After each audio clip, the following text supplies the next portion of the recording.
It's the Tony Tone Show on Muscatine's Vintage Sound 93.1 FM. I have watched Conan O'Brien on late night television since before I was in high school, if the math works out. I followed Conan from late night to The Tonight Show and over to TBS, where he's had great success and continues to work. And right at his side, the very funny, talented Andy Richter. I've never talked to him. Really looking forward to this conversation. And before I put him on the air, I want to plug ABC and the show Big Fan, hosted by Andy Richter. Season finale Monday. Ladies and gentlemen, on the MPW Digital TV Celebrity Hotline, join me in saying, hello, Andy Richter. Hey, Tony. How are you, sir? I'm good, thanks. How are you? I'm really good. I have to tell you to start off, I have to thank a friend of mine, Chris. He turned me on to a podcast you were just on, The Hilarious World of Depression. I listened to it yesterday, and that was fascinating, man. I'm so glad you did that. Oh, thank you. Thank you. No, I'm willing to blab about just about anything. We have a little bit in common. I grew up in Oak Park, which is outside of Chicago in the suburbs. You spent a lot of time, I don't want to say cutting your teeth in Chicago, but I tell you what, man, that Chicago comedy scene and the I.O. and Second City, and like I have a little bit of experience with comedy sports. Talk about that for a second. How important was that to you early on, Andy, when you were starting out? It was everything because I grew up in a small town, a much smaller town than Oak Park. You said Oak Park, right? Yes, sir. Yeah, no, I grew up in a town called Yorkville, which is sort of out past Aurora, and around Sugar Grove, kind of, far west. And the notion of I always, I wanted to be in show business, but when you grow up in Yorkville, Illinois, that's I might as well have been saying I wanted to be Miss America. It's just. It was like, how does one do that? I don't, you don't have any kind of example of a reality, and it just seemed the most ridiculous thing to think about. And and also in the Midwest, people are pretty humble. There's not a lot of there's not a lot of like giant ego, like I've got to swallow the whole world.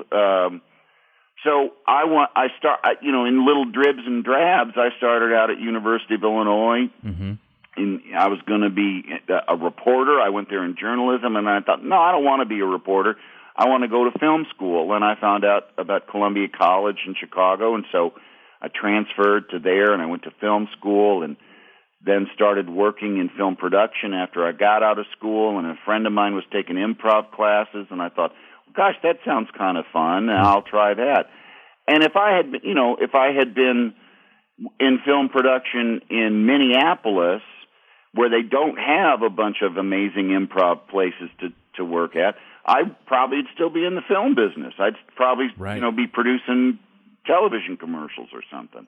But it was just because there was such a comedy scene already and such an improv, such a structure already to teach you improv and teach you how to do comedy, and it was right there at my fingertips and easy to do, and you didn't have. Because I was amazed when I started taking improv classes, in the back room of a bar somewhere, and there are kids there from Arizona that moved there, wow, to come take classes in the back room of this bar, and here I was just kind of doing it on a lark, right? So it definitely it changed my life, and I can't say that I would have had the ambition and the drive to have been that kid from Arizona that moved somewhere just to learn how to do comedy.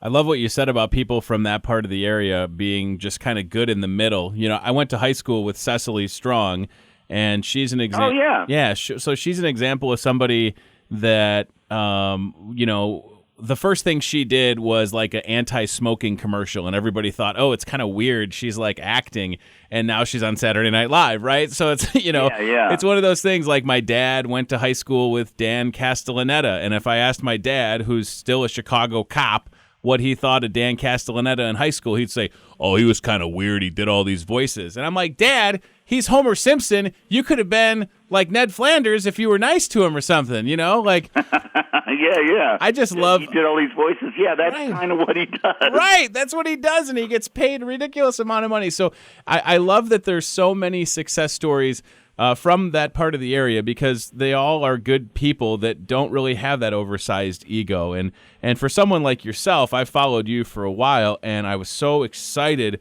to see Big Fan on ABC because I remember this idea kind of was born with Jimmy Kimmel, right? And then it became a full-on show. That's true, isn't it? Yes. Yeah, Jimmy, this was a bit on Jimmy's show, which the idea was just basically, it's a game show, a quiz show, and on his show it was just one short little act of, and you'd have a celebrity, and I remember like on his show he had Katy Perry, and then Katy Perry's superfan, and they're in a quiz show where they have to buzz in with the answer to questions, but all the questions are about Katy Perry.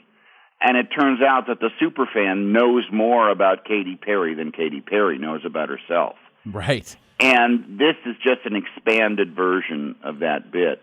And I'm hosting it because there was actually somebody else had been hired to host it, and I got an email on a Wednesday from Jimmy, who's an old friend of mine, saying, could you please possibly host a game show for me on Saturday?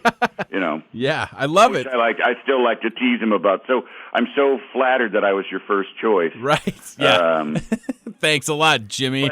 But it's a great show, and I can't believe that the season finale is coming up on this coming Monday, and for us it's at 9:30 Central, 2-part. It's at 9. 9 o'clock. It'll be at 9 Central. 9 it's 2 episodes together. There's Kim Kardashian's the first one. It's on after The Bachelor, so I'm sure everyone's watching The Bachelor already. Just stay tuned. It's Kim Kardashian is the first one, and Kristen Bell is the second. Oh, it's fantastic. I have to ask you because it's been in the news this week, and I love Conan, and I followed Conan, my odyssey of late night shows. I've been with Conan and you guys for a long time. The rumor is he might go to a weekly 1-hour show. Can you comment on that? Have you heard anything?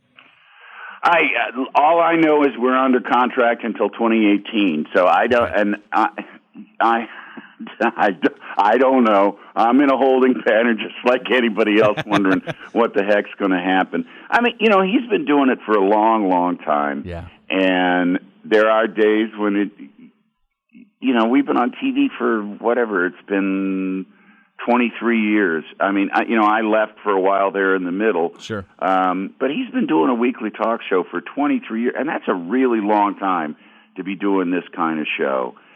So, we're just exploring.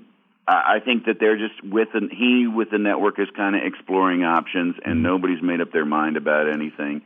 But we're there. We're there for sure until 2018, okay. And then we'll see. I mean, I'm not worried about it or anything. I'm just my attitude is if my ID still gets me in the door, I got a job. I've been right. That's how I've been since about 1993. I love it. It's such a good way to think about it too. So, last 2 questions because we're running out of time.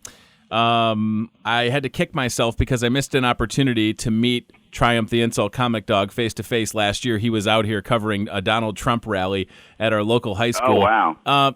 I don't know about you, but and I'm 33 now. I have 2 kids, but when I see a Triumph bit, I cry laugh. Was it impossible to not just break every time he would come out? I wish with Schmeagol. I mean, they're just so funny, right? No, it's really, really funny. I mean, usually we have the benefit of having rehearsed it, so you know what's coming. Sure, so you can get your laughter out in rehearsal. But no, it really is like.